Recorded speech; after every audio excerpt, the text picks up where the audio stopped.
नमस्कार साथीहरू। आज यहाँहरूलाई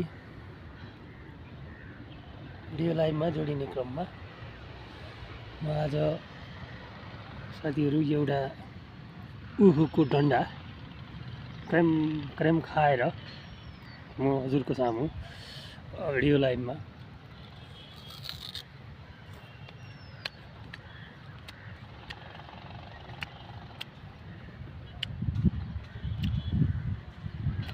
जोडिन्छु। साथीहरू के गर्दै हुनुहुन्छ, कहाँ हुनुहुन्छ, कुन अवस्थामा हुनुहुन्छ, जो यस्तो अवस्थामा हुनुहुन्छ, स्वस्थ रहनुहोस्, मस्त रहनुहोस्, व्यस्त रहनुहोस् भन्ने नाराका साथ आजको यस भिडियोमा म एउटा उखुको डन्डा चपाउँदै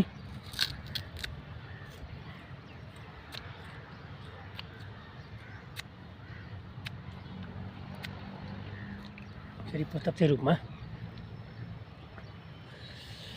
जोडिएको छ साथीहरू। र प्राकृतिक रूपले धेरै खानेकुराहरू, धेरै चिजहरू, वस्तुहरू हुन्छन्। त्यही अनुसार आज मेरो हातमा एउटा उखुको डन्डा छ। यो डन्डालाई चपाएर उसको रस सेवन गर्ने प्रयत्न गरिरहेको छु साथीहरू। फेरि साथीहरू, उखुको डन्डा र उखुको जुस सेवनले हाम्रो स्वास्थ्यमा अत्यधिक फाइदा पुर्याउँछ नै। यो कुरा यहाँहरूलाई अवगत भएकै कुरा हो। म पनि यसरी यो मर्निङ वाक हिँड्ने क्रममा अथवा यसो त्यसो दैनिकी गर्ने क्रममा यताउति पुग्दा जे सम्भव हुन्छ, जे भेटिन्छ त्यही एउटा एउटा खाएर सानो सानो भिडियो क्लिप्सहरू यहाँहरूसम्म प्रस्तुत गर्ने प्रयत्न गरिराखेको हुन्छु। र अब यो उखुको विषयमा र उखुको जुसको विषयमा कुरा गर्नुपर्दा इन्स्टेन्ट इनर्जीवर्धक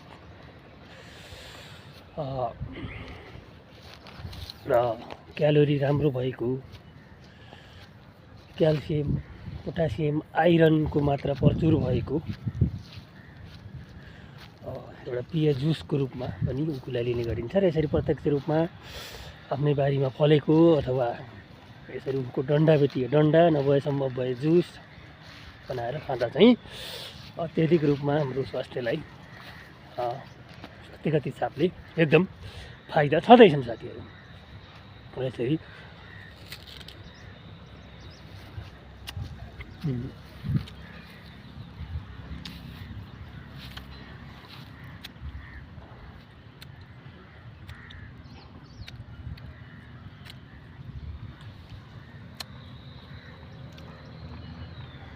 गरम गरम उखुको डन्डा पनि यहाँले चपाउनु गयो भने अत्यधिक स्वास्थ्यको लागि फाइदा हुने कुराहरू बुझिन्छ साथीहरू। र सम्भव भएसम्म हामीले यसरी चपाउँ। जस्तै हामीले बजारभरि हरेक जुस पसलहरूतिर मजाले उखुको जुसहरू सहजै प्राप्त हुन्छ। बजार साइडमा जुस बनाउन सम्भव नभएको ठाउँमा नि यसरी उखुको डन्डालाई लिएर कडम कडम चपाउँदै लियो भने, सेवन गरियो भने अत्याधिक रूपमा फाइदा हुन्छ नै साथीहरू। यसरी फाइदाको लागि तपाईँलाई धेरै सिकाइराख्नु, लेक्चर दिइराख्नु पर्ने अवस्था त हुँदैन। हामी जहाँ छौँ, जो छौँ, जसरी छौँ, जस्तो अवस्थामा छौँ, हामीले हाम्रा आफ्ना ज्ञानहरू अवस्थित छँदैछन्। तैपनि कुन कुरालाई कसरी सेवन गर्ने, त्यसका फाइदाहरू के छन् भन्ने कुराहरू पूर्ण रूपमा जानकारी भएको नभएको अवस्थामा पनि हामीले सेवन गरेकै हुन्छौँ। र सेवन गर्ने क्रममा कुन कुराले आफ्नो स्वास्थ्यलाई हानि पुर्याउँछ भन्ने कुराहरूमा अलिकति अवेरनेस हुनुपर्ने जरुरी चाहिँ देखिन्छ। मधुमेहका बिमारीले उखुलाई सेवन गर्नलाई अलिकति डक्टरको सल्लाह अनुसार नै सेवन गर्नुपर्ने र अन्य किसिमका स्वस्थ व्यक्तिहरूले इजी रूपमा यो सुगर क्यानलाई अथवा यो उखुलाई भरम यसरी गाउँले घरियासी पाराले सेवन गर्न पनि सकिने भयो। जुसको सेवन पनि मजाले गर्न सकिने भयो साथीहरू। यसैले स्वास्थ्यलाई अत्याधिक फाइदा पनि हुने र हामीलाई चाहिने शरीरको लागि चाहिने विभिन्न किसिमका तत्त्वहरू सहजै रूपमा यसबाट प्राप्त हुने गर्छ र यसरी यो सेवन गर्दाखेरि स्वास्थ्यलाई फाइदा, किडनीको लागि पनि विशेष फाइदा, मुटु रोगीको लागि पनि विशेष फाइदा, दाँत सम्बन्धी दाँतको सफाइको लागि पनि राम्रो फाइदा हुने र पाचन तन्त्रहरूलाई पनि यसले सक्रिय बनाउने कुराहरू छँदैछन् र अन्य विविध किसिमका तत्त्वहरू यो उखुको सेवनले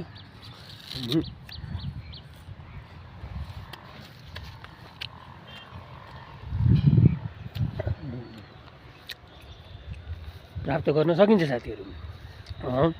मजाले हामीले सेवन गर्ने बानी बसायौँ भने यो पनि एउटा फाइदाजनक चिज हो र तत्काल इनर्जीको लागि ग्लुकोज पानी सेवन गर्नुभन्दा एउटा उखु यसरी लगाएर टोक्यौँ भने पनि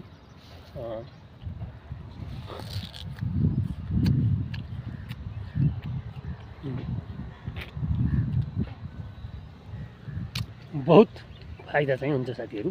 यसरी हामीले पनि सेवन गर्ने बानी बसाउँ र आजको यो बसाइमा मैले यसरी नै उखुलाई गरम गरम चपाउँदै केही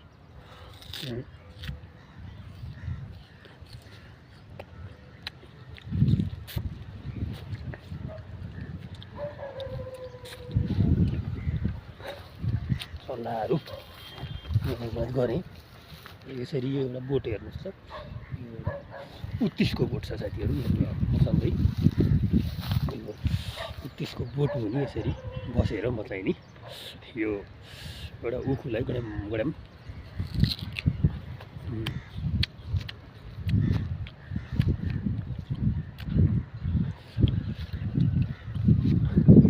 यसरी चपाइराखेको साथीहरू।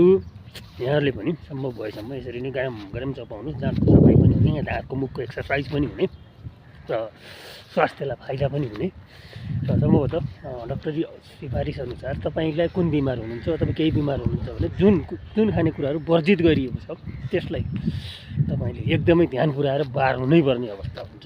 जुन खान नहुने तपाईँको स्वास्थ्यले, तपाईँको पाचनले अथवा तपाईँको स्वास्थ्यलाई त्यसको सहज छैन, खान वर्जित छ भने नखाएकै राम्रो। तर स्वस्थ व्यक्तिले कुनै पनि कुराहरू पचाउन सकिन्छ। युवा अवस्थामा ढुङ्गा खाए नि माटो खाए नि पच्छ भन्ने कुराहरू हुन्छ, अझै पनि खान सकिन्छ। तर स्वास्थ्यगत हिसाबले स्वास्थ्यलाई बिगार्ने किसिमले खान नहुने कुराहरूलाई सेवन नगरौँ साथीहरू। र फाइदामूलक कुराहरूलाई खोजी कसरी हुन्छ हरसम्म प्रयत्न गरेर खाने प्रयास हामीले गऱ्यौँ भने हाम्रो आफ्नै लागि फाइदा हुन्छ भन्ने कुराहरू म आजको यो भलाकुसारीमा म यसरी जोडिएँ साथीहरू। र अब यसरी साना साना भिडियो क्लिपहरू बनाउने, हाल्ने, बसी बिहालो पनि गर्ने, आफ्नो दैनिकी कार्यहरू पनि गर्ने, एउटा एक्सर्साइजहरू पनि गर्ने, मर्निङ वकमा हिँड्ने, थोरै हिँडाइलाई पनि मैले विशेष ध्यान दिने गर्छु। बिहानको टाइम अथवा दिनको केही टाइम 3 किलोमिटर टुटु हिँड्ने बानी पनि भएको हुनाले म यसरी पनि हिँड्छु र आफूले जानेका बुझेका साझा कुराहरूलाई केही भिडियो मार्फत प्रस्तुत गर्ने प्रयत्न पनि मैले गर्दै पनि छु, गरेको नि छु। र यहाँहरूले पनि आफ्नो स्वास्थ्यलाई विशेष ध्यान राखेर स्वास्थ्यगत हिसाबले आफू स्वस्थ भइयो भने मस्त हुन सकिन्छ, व्यस्त हुन सकिन्छ र आफ्नो कार्यक्षेत्रमा, आफ्नो काममा, आफ्नो ड्युटीमा ऊर्जाशील भएर लाग्न सकिने भएको हुनाले पनि यसरी हामी अगाडि बढौँ भन्ने मेरो भनाइ हो साथीहरू। यसरी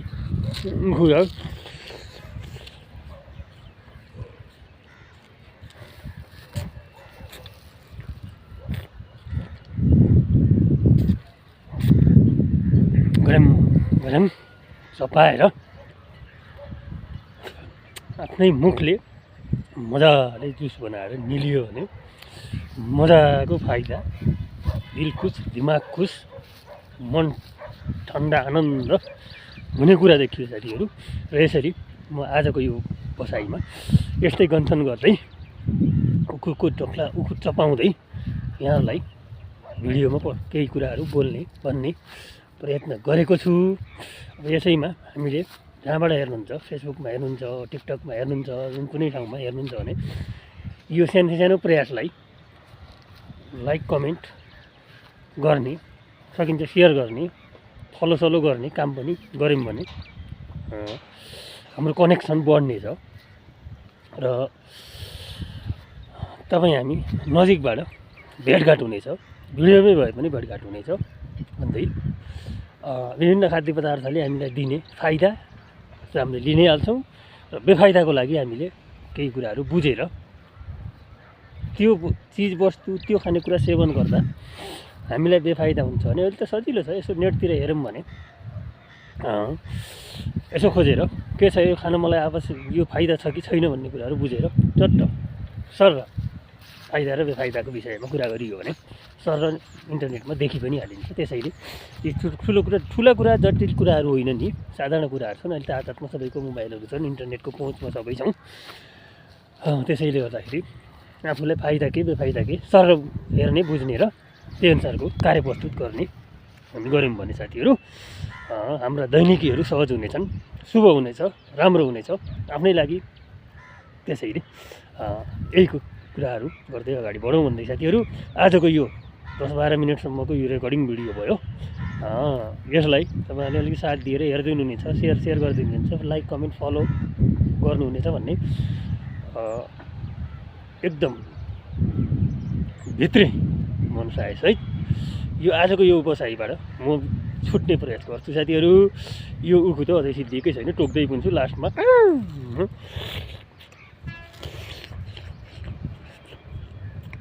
रसिलो तरिका है उखुको स्वाद लिँदै अहिलेलाई म छुट्छु साथीहरू, नमस्कार।